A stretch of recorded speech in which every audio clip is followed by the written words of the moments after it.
12.3 비상계엄이 선포된 지 1년이 지났습니다. 지난 2024년 12월 3일 밤 계엄이 선포되고 해제되고 대통령이 탄핵되고 또 조기 대선까지 정말 다사다난한 한 해였는데요. 오늘은 12.3 비상계엄 1년을 맞아서 정치권의 이야기들을 들어보기 위해 세 분의 의원님 모셨습니다. 먼저 민주당의 김상욱 의원님 모셨습니다. 반갑습니다. 안녕하세요. 김상욱입니다. 네, 다음으로 국민의힘의 김소희 의원님 모셨습니다. 네, 반갑습니다. 김소희입니다. 네, 그리고 개혁신당의 천하람 의원님 모셨습니다. 네, 안녕하세요. 천하람입니다. 네, 오늘 먼저 귀한 시간 내주셔서 너무 감사합니다. 네, 어느새 이제 비상계엄, 그러니까 12.3 비상계엄이 1년이 지났어요. 그래서 소회가 좀 다들 남다르실 것 같아요. 뭐 다소 무거운 이야기긴 하지만 각자의 좀 소회를 좀 듣고 싶어서 먼저 김상욱 의원님 먼저 어떤 소회를 좀 가지고 계신지. 네, 이제 1년인데 뭐 처음 비상계엄 후에 6개월 정도는 간절함밖에 없었습니다. 네. 민주주의를 구해야 한다, 나라를 구해야 한다, 국민들이 다치지 않게 해야 한다라는 간절함밖에 없었고 그 이후 6개월 동안 이재명 대통령께서 나라를 반석 위에 잘 올려주신 덕분에 빨리 수습이 된 것 같습니다. 이 과정을 통해서 대한민국이 소중한 경험을 얻었습니다. 민주주의를 국민의 손으로 지켜가는 네. 그 소중한 경험을 얻었고 이걸 통해서 앞으로 대한의 민주주의는 더욱 성숙하면서 네. 더욱 품격 있게 지켜갈 수 있을 것이라 생각합니다. 그런 노력들이 세계적으로도 지금 인정을 받고 있는 것이고요. 이런 우리 대한민국의 민주주의가 더 성숙해가고 국민이 주인이라는 걸 잊지 않는 그런 좋은 계기가 될 것이라 믿고 그렇게 앞으로도 만들어가도록 노력하겠습니다. 다음 김소희 의원님 좀 어떤 감정을 네, 느끼고 계세요? 저는 이제 작년 이제 초선으로 들어와서 그쵸, 예. 정말 누구도 예상하지 못했던 비상계엄을 겪었고, 그래서 저는 뭐 초선 의원이든 다선 의원이든 똑같은 마음의 상처는 겪으셨으리라고 생각합니다.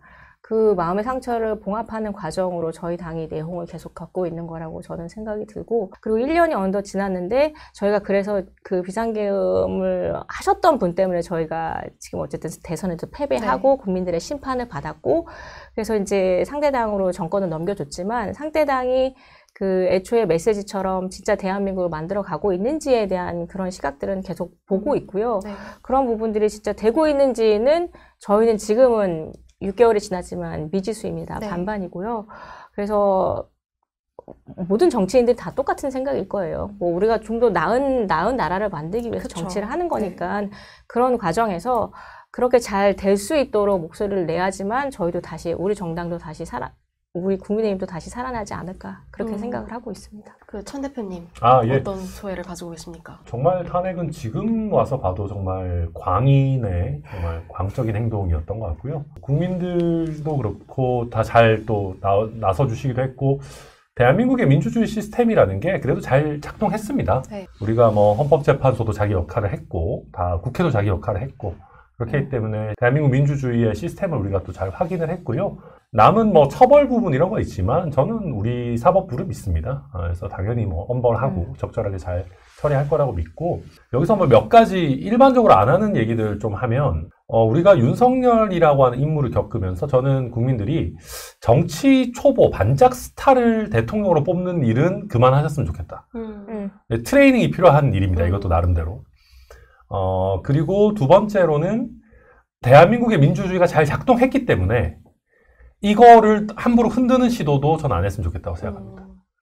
저는 이번에 요즘 더불어민주당이 계속해서 사실 사법부를 흔들고 막 검찰 해체하고 막 이게 대한민국에 잘 작동해왔던 시스템들을 굉장히 안 좋게 정치적으로 오염시키려는 시도들을 굉장히 많이 하고 있거든요. 네. 저는 이게 그 윤석열의 비상계엄은 뭐 완전히 정신 나간 짓이고 비판받아, 뭐 100번 비판해도 모자라지만 지금 민주당이 대한민국의 시스템을 흔드는 것도 저는 그에 못지않게 굉장히 위험한 일이다. 근데 여기서 마지막으로 제가 하고 싶은 거는 국민의힘은 아직도 좀, 저는 양쪽 다 까도 되니까 편하니까 그렇게 하는 건데, 네. 뭐 저희도 잘못한 게 많습니다. 근데 저희는 아직 잘못한 게 부각될 정도로 세력이 별로 없어가지고.